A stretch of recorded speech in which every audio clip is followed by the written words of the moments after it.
What's up, guys? Welcome back to another YouTube video here. Connor's on the mic once again, and on the video today, guys, we're back again for Matchweek adding 8 predictions of the Barclays Premier League season 2020-2021 season. Of course, where we left, we're going to start where we left off last time, guys.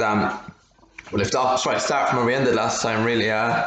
You know, and straight into the games. 21st, not the last game in the Premier League was, I think, around the 8 or something. So you know, there's been a few changes and stuff. Players picking injury, players picking COVID up. So yeah, lots to discuss, guys. But let's get straight into it in the game early. 10 minutes, guys, at half 12 today. Newcastle hosting Chelsea, St James's Park. Now, Callum Wilson is missing for Newcastle. However, Thiago Silva is not in there for Chelsea. I think that could be a very interesting game today. Newcastle is home of good form. Of course, there's no supporters there. Chelsea, on the other hand, Mendy's kept 4 and has 5 clean sheets, I think. And so they conceded once in the league since he came in against Sheffield United, of all teams I know.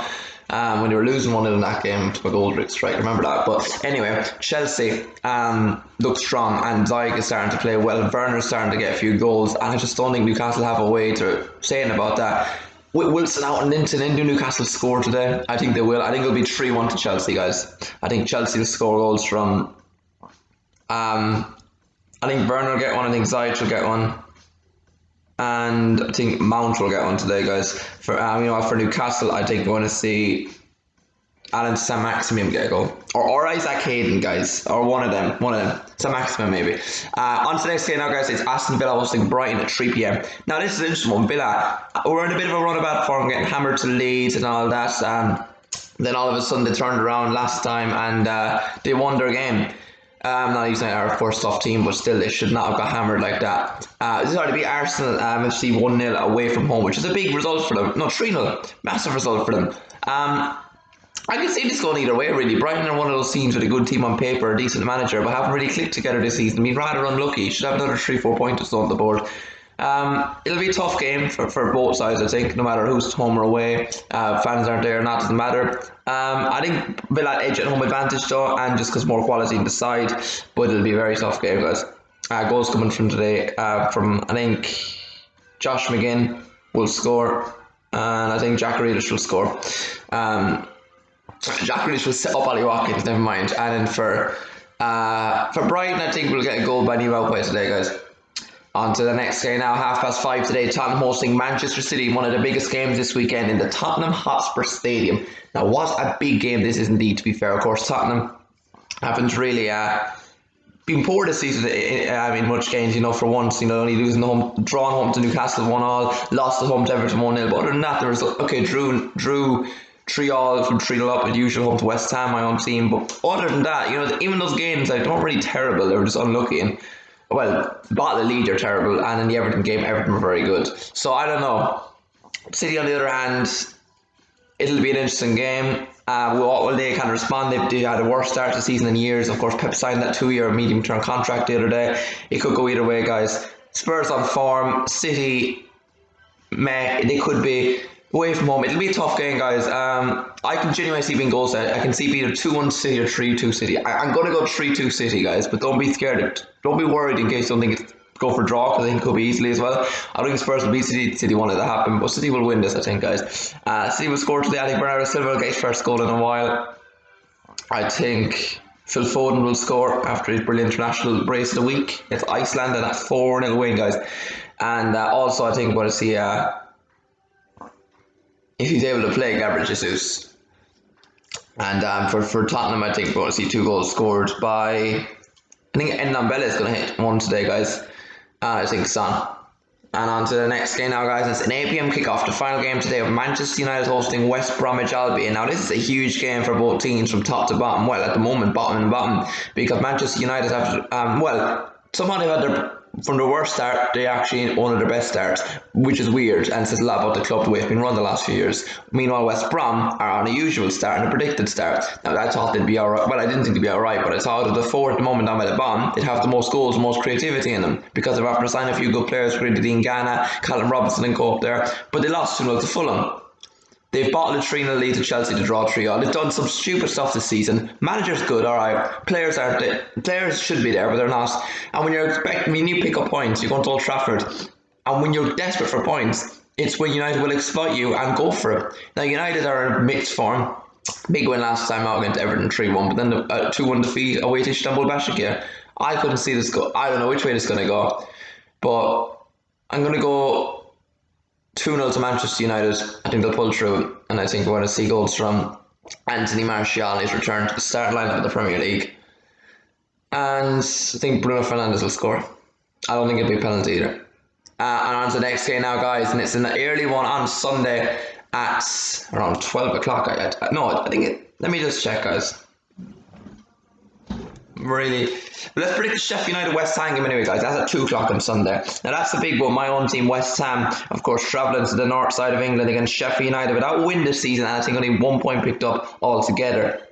And this is a huge one for both sets of teams. West Ham could have one of their best starts in years, in nearly a decade, if we weren't able to win away from home. But otherwise, it could be bad. You could have 30 points to make games, which shouldn't be bad at all, considering what we would expect to pick up. And a huge boost for the club. Now, I think it'll be a 1-1 draw or 1-0 Sheffield United. I think it'll be one of those games. We didn't beat them last season. We should have taken a draw off them, but we didn't. Then we lost the other one by goal. It'll be a very tough game, guys. I think they'll score either Billy Sharp, or I feel like Ray Bruce will score his first goal for the club against these guys, or John Fleck, one of them. And then for West Ham, I think we're going to get a goal through Said Benrahma on his debut. Well, if he starts full debut. And on to the next game now, guys, and it's a huge one really in the Premier League this weekend, to be fair. And it is...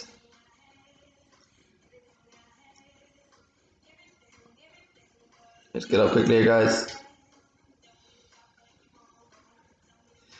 Fulham Everton, 12 p.m. tomorrow, guys, in Craven Cottage. Now, that's a huge game, to be fair. Everton, of course, have had good enjoyments and success this season. Meanwhile, Fulham, could have had last weekend, but they bottled it. Doma Lukman missed a penalty for Panenka, then left, to come back, remind you. Sorry, Fulham fans. But anyway, Everton, meanwhile, haven't won in 3 games. Ancelotti hasn't done that in about 14 years or so since he's been AC Milan. Will that continue? Will he go 4 and beat without win? Surely not against Fulham, right? Fulham will give you a test off. They gave us a test. Okay, it wasn't their best performance, but they can do it. A half decent manager, he knows what he wants. They'll be ready. They might want to get something after the last day and early getting something. However, I can't see anything other than what is expected here to happen. I'm going to go 3-1 to Everton, guys. I think Fulham will score, but I think Everton will have enough for them. I think goals from Everton will come from Dominic Calvert-Lewin. I think Alex Iwobi will score. Is Richarlison back? If Richarlison's back, him. If not, I keep saying that, and I'm going to say it again. Decore will score his first goal for the club. Meanwhile, for Fulham, I think we're going to see a goal from Alexander Mitrovic.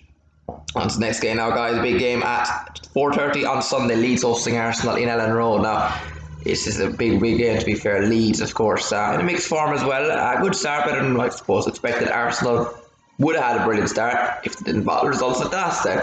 I think it'll be 2-1 Arsenal. I think they'll have enough.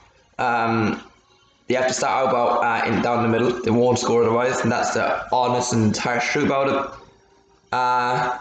Meanwhile, Willian can't play. I don't think he can. And then he's out, but put in Xhaka. I think he's a brilliant player in there. And then put the likes of Holding might be out, so probably put in Luis back there, who's solid at times, just a bit of a liability. But overall, I think, guys, Arsenal have enough for Leeds on paper, but it's a home game. It'll be a very tough game. But yeah, I think goals from Arsenal will come from Aubameyang will get 1, and I think Nicola Pepe will get another, and for Cabellas, one of them. And then for Leeds, I think Lean Cooper will score a header. And now for the big game Sunday evening, Liverpool hosting Leicester, the one we've all been talking about recently, probably the biggest game in my opinion of the weekend. Leicester, of course, first, Liverpool second. Now this is a huge game because Liverpool in Anfield haven't lost in over 40 or 50 games or so. However, it's about to end. They're missing the likes of Salah, Trent, Gomez, Van Dijk, possibly Fabinho, Robertson possibly, more than likely Henderson. Yeah, a lot of big players missing there, guys. However, to be fair to them, they've got a good squad, and the spirit they've always pulled through, they look like they do have enough. I'm going to go 2-1 Liverpool, guys. I think they will have enough. I think I'm going to go for goals from Mane will score 1 and Jota will score 1. And I think for Leicester, I think we'll see a late goal by Harvey Barnes. And next one, our big game on the doubleheader, double bill on Monday, guys. Burnley hosting Palace. I swear Burnley playing on Monday all the time, and they keep playing the same team for some reason. It'll be a boring game, guys. It really will. I can see being 1-0 to Burnley. I think they'll have enough. Palace are a team that will let these games go away from home. Tough place to go. I think Ashley Barnes or Chris Wood will score for Burnley, whoever plays. And then Wolves Southampton, guys, to finish the game off. Now, Wolves are a good team. Southampton are in very good form and punched above their weights a bit this season. No Danny Ings. Shea Adams is playing well, but Wolves have enough. I'm going to go 3-1 to Wolves, guys. I think Jimenez will score 1, Ness will score 1, and Neves will score 1. And I think for Southampton, I think we'll get a goal by Gineppo towards the end. That's my Premier League predictions, guys, this weekend. Matchweek 8. Let me down below, guys, what do you think this weekend? And click like on the video, subscribe if you're new, and comment for any further suggestions, guys. Take care. Do watch along the weekend too, and hope you enjoyed. Peace out, guys.